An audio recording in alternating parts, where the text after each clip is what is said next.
అనవసరంగా ఎదవనైపోయానన్న. మరి అదే నా ఎదవతనంతో పోల్చుకుంటే నీ ఎదవతనం ఒక ఎదవతనం అంటారా? బావగారు బాగున్నారా అనే సినిమాలోని కామెడీ సీన్ ఇది. చాలా మందికి గుర్తుండే ఉంటుంది. కోట శ్రీనివాసరావు కొడుకుగా నటించిన శ్రీహరి తనకొచ్చిన కష్టం గురించి చెప్పబోతుంటే కోట శ్రీనివాసరావు అడ్డుకుని నా కష్టం ముందు నీ కష్టం ఎంత అంటుంటాడు. చివరికి నా వెధవతనం ముందు నీ వెధవతనం ఎంత అని కూడా అంటాడు. సినిమాలో మనకు వాళ్ళిద్దరి మధ్య జరిగే సీన్లు చాలా కామెడీగా అనిపిస్తాయి. అయితే నిజ జీవితంలో కూడా కొన్ని సందర్భాల్లో మనకు ఇలాంటి వ్యక్తులు ఎదురవుతుంటారు. మనకొచ్చిన బాధ ఏదన్నా చెప్పాలనుకుంటాం, వాళ్ళు అది పట్టించుకోరు. అదే ముందులే చిన్నదే అంటారు.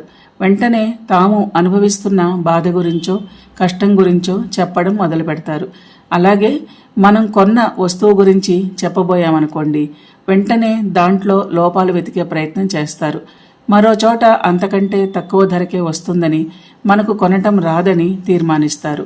మనం మన పిల్లల గురించి ఏదైనా మంచి విషయం చెప్పాలనుకున్నామనుకోండి, మనం మొదలు పెట్టగానే వాళ్ళు తమ పిల్లల గురించి లేదా తమకు తెలిసిన వారి పిల్లల గురించి చెబుతూ మన పిల్లల గురించి మనం చెబుతున్నది ఏమంత గొప్ప విషయం కాదనే ఫీలింగ్ని మనలో కలిగిస్తారు.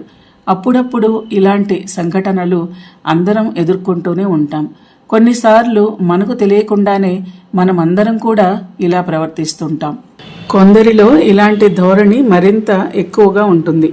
ఇదివరకు రోజుల్లో మనిషిని అర్థం చేసుకోవటం, ఒకరి గురించి ఒకరు వినటం ఎక్కువగా ఉండేది. కష్ట సుఖాలు చెప్పుకోవడం అనే ఈ ప్రక్రియ బాగా జరిగేది.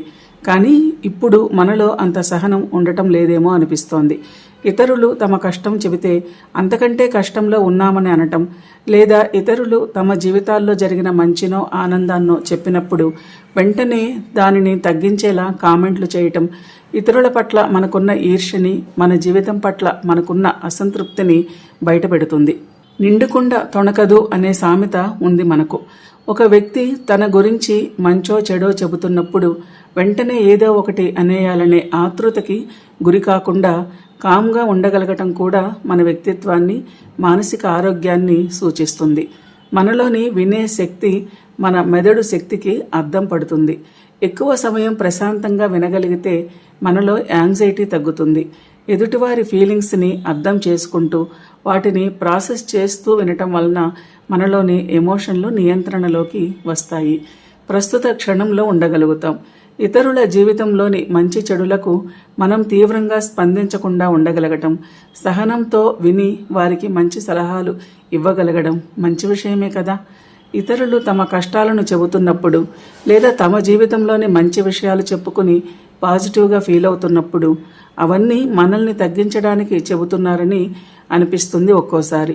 అలాంటప్పుడు కూడా వెంటనే రియాక్ట్ అవ్వాలనే యాంగ్జైటీని తగ్గించుకుని ప్రశాంతంగా ఉండగలిగితే మనల్ని చిన్నపుచ్చాలనే వారి కోరిక నెరవేరకుండా చేసినట్టే అవుతుంది.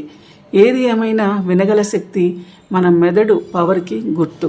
దీనివలన పరిస్థితులను, ఇతరులను సహించే శక్తి, ఎమోషనల్ బ్యాలెన్స్ మనలో పెరుగుతాయి. ఎదుటి వారిని వినటం అంటే వారికేదో మేలు చేయటం కాదు, మనకు మనమే మేలు చేసుకోవటం అన్నమాట.